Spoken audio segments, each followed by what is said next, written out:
YouTube, what's going on? It's Juan Gotti here with another Washington Commanders video, and in today's video, I'm coming on here with a video where we're going to be talking about veteran linebackers the Washington Commanders should add to the roster. So without further ado, let's get straight into today's video. But before we do, make sure you guys go down below, leave a like on this video, subscribe if you're new, and turn on post notifications so you get notified when I upload a video about the NFL, or in this case, our Washington Commanders. We're on the road to 4,000 subscribers. We're ever so close, so hit that subscribe button again if you haven't already.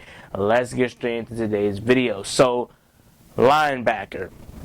The Washington Commanders have had a linebacker problem for a very, very long time.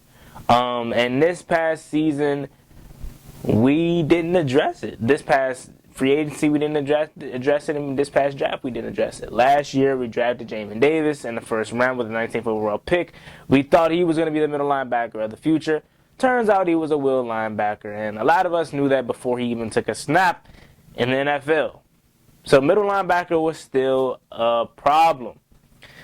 Now, Cole Holcomb. Cole Holcomb. He's a guy who I believe can play not just the middle linebacker position, but he can play all three linebacker positions. And it's looking like we're finally going to give him his chance to play middle linebacker. I mean, the guy has already been wearing a green dot. He's already been getting everyone situated and set up. He's been running the defense for real. Now, this year, I believe they're going to give him his actual chance of being called a middle linebacker. He deserves it, man. I honestly think he should have been the middle linebacker. I feel like he's been proved that he can play the middle linebacker position. I think he can play it at a high level, and I believe a lot of us are on the same page with that. Now, some of you guys may not believe in Cole Holcomb. I personally believe in Cole Holcomb. He's another guy from that 19 draft class that deserves a contract extension. You know what I'm saying? He is really, really good. I love Cole Holcomb, man. He's a dog. Then you look at Jamin Davis. He's going to be the will linebacker. I'm hoping for a better year two from him. Again, I'm not too harsh on Jamin Davis just because it's year one. We drafted a project. We knew that. It was going to take 2 to 3, maybe even 4 years for him to really get polished in the NFL. This guy was a one-year starter at Kentucky, and he wasn't even going to be a starter if his teammate didn't, I believe, have a stroke or something. So we knew what we were getting ourselves into. Well, looking back on it, would you take him at 19? No, but it is what it is. You can't cry over spilled milk. We got him. He's here. He's had 1 year under his belt. Now this year I'm looking for a better year two from him. Along with him having a better year two, I hope the coaching staff use him a little differently. Don't just use him as a stand-up will linebacker, man. Move him around. Put him on the edge. I said this countless times. He never made any plays when he was lined up as an edge rusher, but for some reason he looked the part.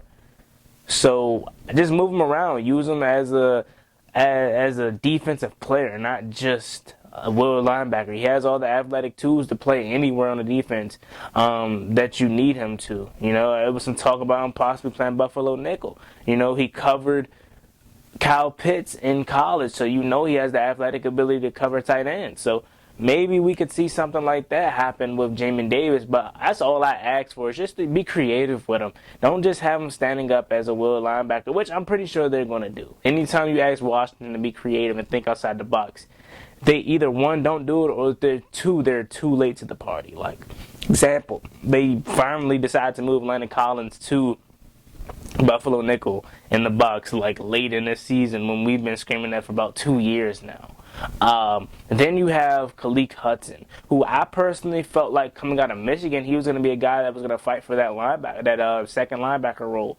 But apparently they just, I don't know if they're not comfortable with him or if they just don't believe in him or something, but he hasn't got his shot. I would say he's a special teams ace, but he's solid on special teams. But what he does on special teams doesn't mean he can't, play linebacker. It's not like he's just too good of a special teams player to not play linebacker. I mean, David Mayo was getting more action over him, and I believe he deserves a shot to at least show what he can do. Like, again, coming out of Michigan, he had that hybrid role. He could play safety and linebacker, and I think he could possibly be a Buffalo nickel. Now, you can try him. I'm not saying he is, but he could possibly be that.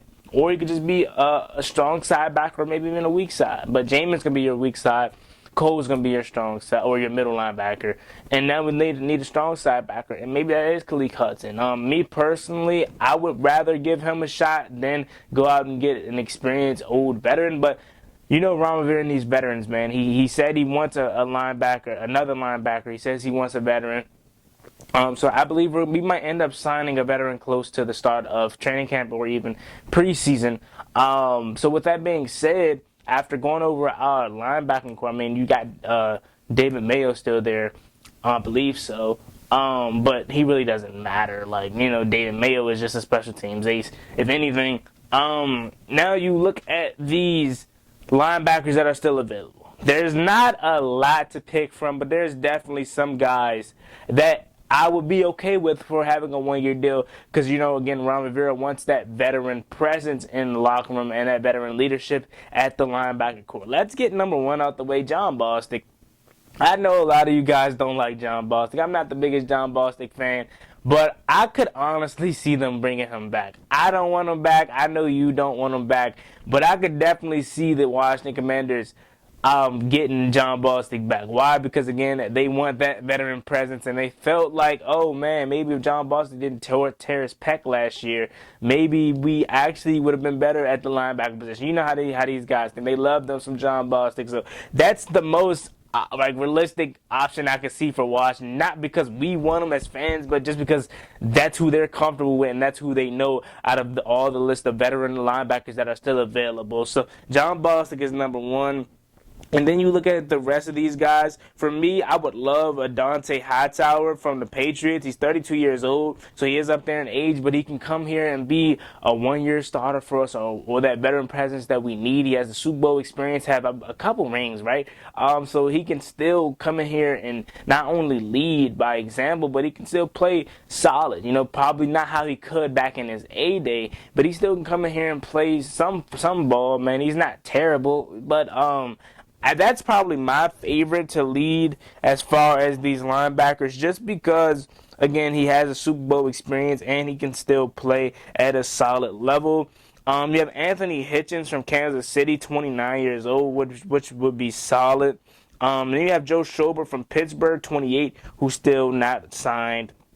And that will be okay. You know, he can be a veteran, but he's also not too old to go out there and play. Then you have Danny Trevathan from the Chicago Bears, 32. All these guys that are available, I wouldn't mind having. Like K1 Alexander's a guy that's 27 and had a lot of upside at one point, but he just could never stay healthy. I believe he was with the 49ers and the Saints, and then he just can never stay healthy, man. It sucks because I really feel like he had a lot of upside. He's only 27, man, but again, teams are scared to give him a chance because the injury issue. Then you look at the rest of this list. You have Reggie Ragnold, you have Alec Overtree, you have Darren Bates, and you have B.J. Bello, and you have an old friend of ours, Will Compton. So, again, there are not a lot of names to pick from, and not a lot of good names. Maybe they try to stay in-house and go young. I don't see that, though, because Ron Rivera talks vividly about adding a veteran linebacker to this roster. Hey, man, don't be surprised if they just roll with David Mayo, bro. If they roll with David Mayo, man, I swear, at least let Khalil Hudson get more playing time than him, man, because they love David Mayo, man. It's crazy. Last year, late in the season, they were putting more David Mayo out there than our first-round draft pick, Jamin Davis. So I wouldn't even be surprised if Washington rolls with David Mayo, which would be the most Washington thing ever, and that would just piss me off, man, because if you want a veteran, go out there and sign Dante Hightower. He's still available. Like I said, Danny Trevathan. Even I would rather have Jon Bostic, and I don't even want Jon Bostic, but I'd rather have Jon Bostic over David Mayo. You know, I would love to take a chance on K1 Alexander since he's so young. But again, injuries is a big issue with him. That's why he's not on no one's roster. Alec Overtree, and even Will Compton, an old friend of ours, I wouldn't even mind having him back. Now, I don't know if he's in shape or anything because I don't know when's the last time he really played. I think Tennessee was the last team he was on. Let me double check that. No, it was the Rams, actually, that the last team he was on. But I know he has a little podcast and stuff like that, so I don't even know if he is looking to even still play football. But if he is, I would even rather have Will Compton and David Mayo play. But those are a list of the veteran linebackers I think the Washington Commanders should look to add, because if they want a veteran linebacker, I think there are a couple out there that's solid. Like I said, Dante Hightower, Alec Overtree, K1 Alexander, a guy that is injury prone, but he is 27, so he still has maybe some upside. And you can get him with our linebackers coach Steve Russell, who I'm not a big fan of, but maybe he could find a way to help K1 Alexander stay healthy, and we'll see. But let me know what you guys think about this video in the comment section. What are some linebackers that you think the Washington Commanders should look to add, if any, or should we stay in-house? Let me know what you guys think about this video in the comment section. As always, me and Boy Juan Gotti. Like, comment, subscribe. Hail to the Washington Commanders. We're on the road to 4,000 subscribers. We're ever so close. Hit that subscribe button if you haven't already. Now, peace.